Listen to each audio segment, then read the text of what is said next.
So what they've done, what they do with the HyperDocs thing is you literally use a Google Doc, but what you do is you make it a little bit fancier than a normal sort of document. So everything is in one place. This is what I was faffing around with yesterday. You'll see that the ones that the Americans do tend to, as usual, tend to be a bit prettier. Let me just find another one which has got a little bit more artistic stuff on there as well. You can obviously do it in slides as well. So you can have slides with things on. Again, this is shared to the students, but the tasks are on there and the students have to just click, put the answers in. Now, when I was at school, for IT, and it wasn't the best use of IT, but our IT department, what they did for teaching computing to the students was they built a whole package which was on PowerPoint, and they just taught. They didn't do any IT, didn't do any computing.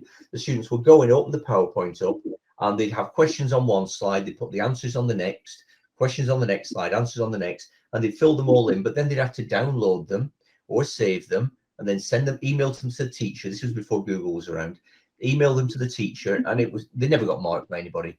But of course, in this situation, what you can do is you can just share it with them. You can sign it through Google Classroom, and so they've got it shared, and then you can pop in, and as they're working through, they can be putting their answers in. Things to think about is, don't just leave a blank box. If you bullet pointed it, then they just need to click next to the bulletin. Yes, they can damage it and delete things, for example, but if you do it this way around, they're less likely to, if there's clicking on there.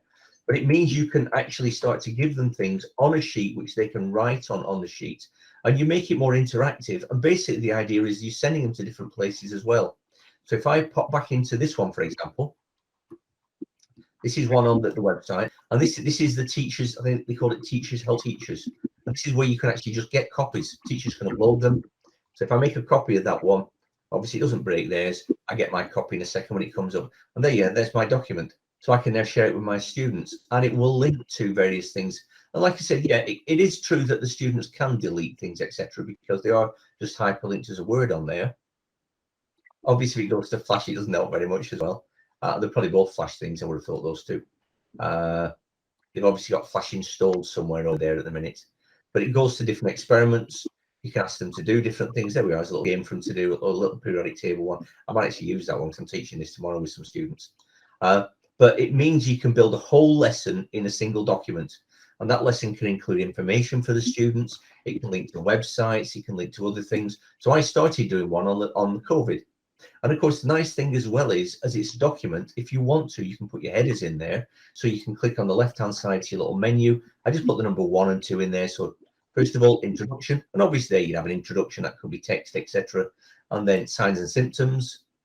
Introduction, by the way, I asked them, find a picture of COVID, stick it in there, describe the virus shape. Now, on that one, I've actually left my cursor a bit there, but if obviously I could have put it underneath, and I could have done some bullet pointing. So I want 5 points from them, and they'll literally just do it on the document. Next one, I wanted the signs and symptoms, so they just click and they put some signs, some symptoms in there. Other information, describe the patterns, click to the video, link straight to the YouTube video. Want them to watch that, put the information in. Obviously, I could have an image in there if I wanted to as well. This one is just straight questions from the actual document itself. So what's DNA? Put the answer in. What's RNA? Put the answer in, and so on. And then at the bottom there's a quiz, which will obviously link them to a Google form. But the whole thing, in effect, could be in that single document. Now, it works really well. And I remember when I was teaching, we used something called learning grids. If I can find the learning grids on here now.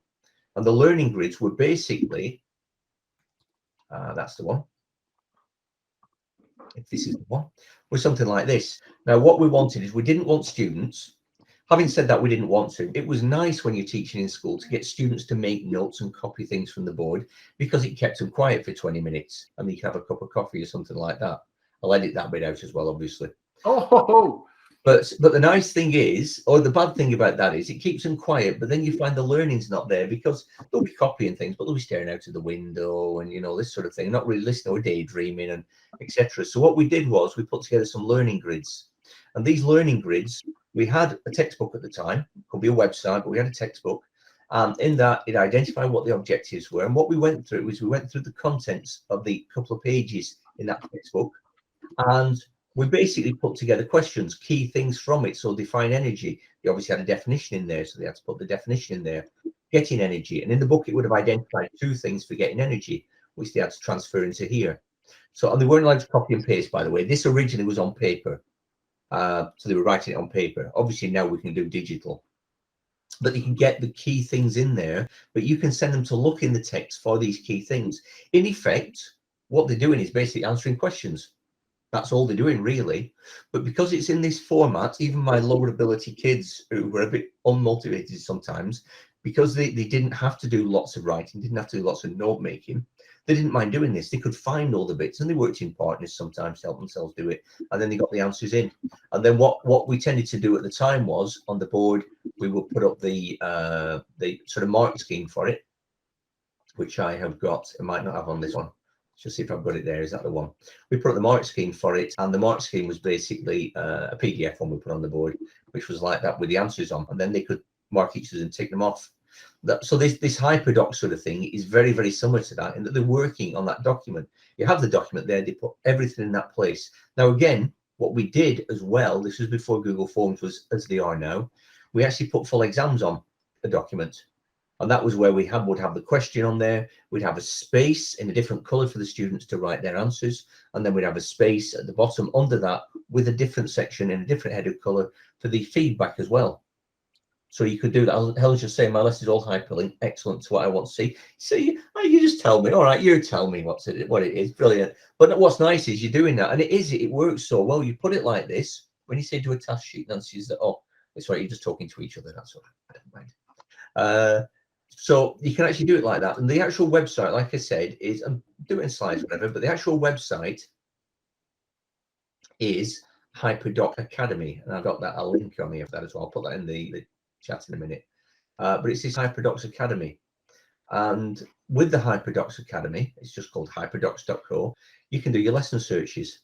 And what I'd like about this is you can do one or two things. It's the nice sharing thing. And what I do like about it is you've got samples on there, but you can upload your own as well. Hopefully this will take off, because obviously the more stuff that's shared, the better with things like this. And it's going slowly because I'm demonstrating it, but I can cut. This is where I'll bring the music in on the video. This is where I find my internet's gone off or something now. You can all hear me, can't you? That's all right then. There. Yeah, mine's gone funny as well. I can't even. I was searching on the doc, and I've got a blank screen at the moment. So I apologise if I suddenly disappear. That's all right. So yeah, so at the minute they're limited on the sort of amounts of things they've got on there, but they've got a number of topics, number of subjects: algebra, archaeology. Obviously, you can see there chemistry, geography, etc. The search is a bit, and you can search for different grade levels as well. The search is a little bit glitchy in that you seem to come to the same page sometimes. So I think you've got to click on there really and then apply your filter. And then it seems to come to the same page, and then you've still got to go through the bottom link to start to find things in there. But you have a lot of links on here. What's nice is if you can book your appointments on your, oh, that's We Buy Any Car. Obviously loads of adverts because it's a free site. But if you work your way through and find something, intro to scientific notation. Whoops. And you see it's moving quite slowly. So I don't know if it's my internet or not. Let's do novels. Pretend I've picked novels. We can preview that one. And then if we like it, let's have a little look at that. Reading, writing, etc. Oh, nice. That's, somebody spent a lot of time doing that. And all I have to do is just make a copy of it now. And I've got a copy of it. And obviously, if it's a doc, you can adjust it, you can edit it, you can do what you want with it to make it something slightly different. But it's nice getting different. It used to be when I was working with student teachers, I used to do a lot of student teacher work and support them. And often you think you're there to teach them how to do the job. But obviously they come in quite often with different new ideas, and you're thinking usually for me, it was, I haven't done that for years. Oh, yeah, I'll have a go at that next week. Or something new and you go, oh, I'll try that. So it's really good just looking at the different things that people are doing. But this is exactly the same information there. You've got your boxes to actually write into. So you can imagine now you assign that straight out to your students on Google Classroom after pre-reading it, first of all, to make sure it fits. And you've actually got a whole task there for them to do. And that will keep them engaged. It will keep them working. They don't have to keep jumping between a website and somewhere else to write things in. It can all be there in one place. So you just collect that together. And obviously you can then mark it because it's a Google Doc and give them feedback in the normal way. And there is, if you actually do type in HyperDocs, you'll find that the HyperDocs idea was thought up by 3 women, supposedly thought up by 3 women in America. They were obviously the ones that got together over some coffee in America sometime, decided to start marketing it. But there's a lot of websites now that do a lot of different HyperDoc things. You can sign up, it's free to sign up, and then they start bombarding with bits of email and things like that. but I think it's really useful, and the way it's going, because people are uploading things to the site.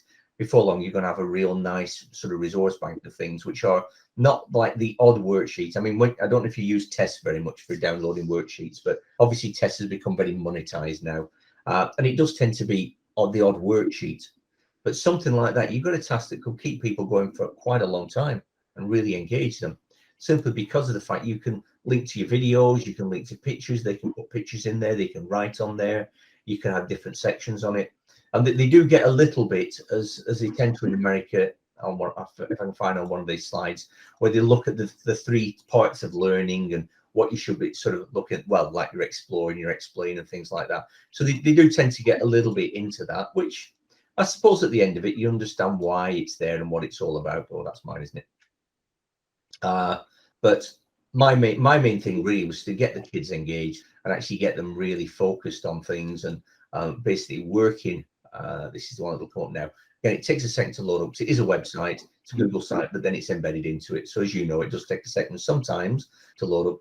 And I think obviously the more people are using it, the longer. This is where they'll look at their engage. It might be a bit small for you to see. Engage, explore, explain, elaborate, extend. So you basically almost can have a whole topic in that students can work through of whatever size you want.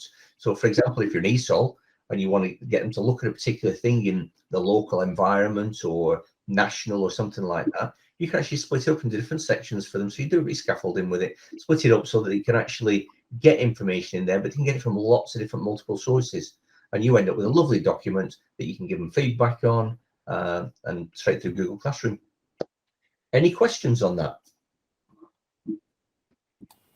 How do we find it? Just Google HyperDoc, or is there a particular link? I just if you Google HyperDocs, you'll get loads. If I put that in there for you now, that will take you to this page.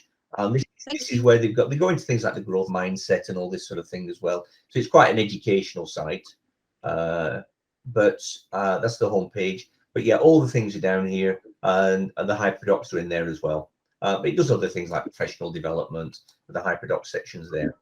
But if you just Google HyperDocs as well, you probably come up to this website that these three ladies have put together as well. But yeah, you can see on here, on this one, for example, information writing. What is it? You got links to episode 1, 2, 3 on the playlist. These are YouTube playlists, so you can send them to YouTube playlists. McGraw Hill, which is usually videos and animations, information. So there is so much in there, and it is just like engaging people is really good. And obviously the format, that's a bit of the green one like mine. It's a bit boring now compared to some of these other ones. I'm not an artistic person. I'm a scientist. So sometimes when I design things like that, they tend to be a bit boring, but like this one, that's not mine, by the way. Sorry if somebody hears that. And it's a lovely website, by the way, lovely work. But you can make it interesting if you want, and you can spend a lot of time on it. But there's lots on there for you to play around with.